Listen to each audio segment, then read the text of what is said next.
पुस्तकें हमेशा हमारे साथ रहेंगी। भले ही ई पुस्तकें लोकप्रिय हैं, लेकिन प्रकाशित पुस्तकों को उठाकर पढ़ने का अपना अलग आनंद है। दिल्ली के प्रगति मैदान में लगे विश्व पुस्तक मेले में मौजूद साहित्य का विशाल संग्रह है, जिसमें हजारों लेखक शामिल हैं। उन्हीं में से एक लेखक ऐसे व्यक्ति हैं जिनकी राजनीति में धाक है। पक्ष हो या विपक्ष हो, उनकी लोकप्रियता सब में है। हम बात कर रहे हैं कांग्रेस नेता राजीव शुक्ला की, जिन्होंने नई किताब लिखी है, 3 समंदर पार। किताब के लेखक और कांग्रेस सांसद राजीव शुक्ला ने बताया कि इस किताब में साहित्य और राजनीति दोनों का संगम है।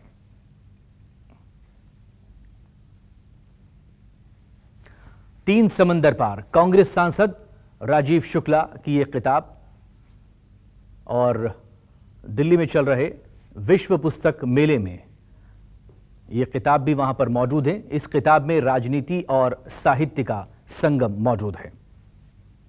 सर, आज आपकी जो बुक है उसके बारे में जानना चाहेंगे कि ये बुक किस विषय पे है और इसको लोग क्यों पढ़ें? देखिए, मैं तो 1984 से विश्व पुस्तक मेले में आता हूँ। ये एक ऐसा आयोजन होता है जो मुझे सबसे ज़्यादा पसंद है, मैं आता रहता हूँ। ये तो इत्तेफाक है कि मैंने पिछले लॉकडाउन में किताब लिखी, तो उपन्यास लिखा था जिसे राजकमल प्रकाशन ने छापा, और एक परंपरा होती है कि यहाँ पे सारे पुस्तक प्रेमी और साहित्य प्रेमी आते हैं। तो इस पुस्तक को लिखने की प्रेरणा तो मुझे अपने अनुभवों से मिली, जो यात्राओं पे मैं जाता रहता हूँ। लेकिन उसके बाद जो है, जो 3 समंदर पार है, वो सचमुच में 70-80% एक सही सच्ची कहानी है एक परिवार की, जिसके हमने नाम बदल के उसको यहाँ पे सामने रखा है।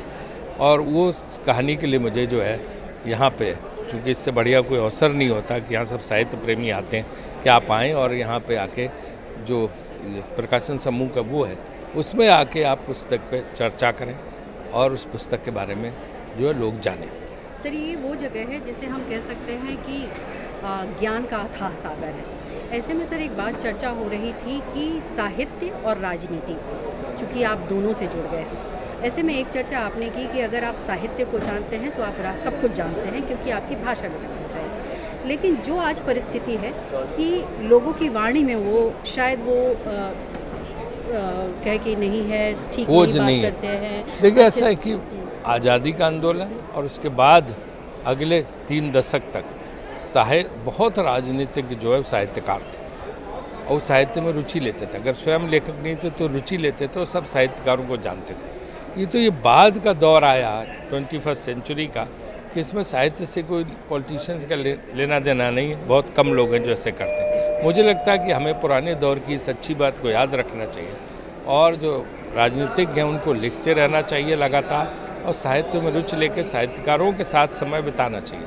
ये बहुत ज़रूरी है। अंतिम सवाल करूँगी सर, जिस तरीके से बयानबाजी होती है, जिस तरीके का शब्दों का उपयोग होता है, साहित्य को लेकर के आप क्या लोगों को समझाने की कोशिश करेंगे कि देखिए अगर सच्चा साहित्य उन्होंने पढ़ा होगा तो ऐसी ऊट-पटांग भाषा का इस्तेमाल नहीं करेंगे अपने बयानों में, इस तरह की जो ओछी बयानबाजी नहीं करेंगे। उनको समझ में आएगा कि अपनी बात हम कैसे अच्छे शब्दों में रख सकते हैं। ये चीज़ साहित्य दे सकती है, उसके लिए सब किताबें आपको पढ़नी पड़ेंगी।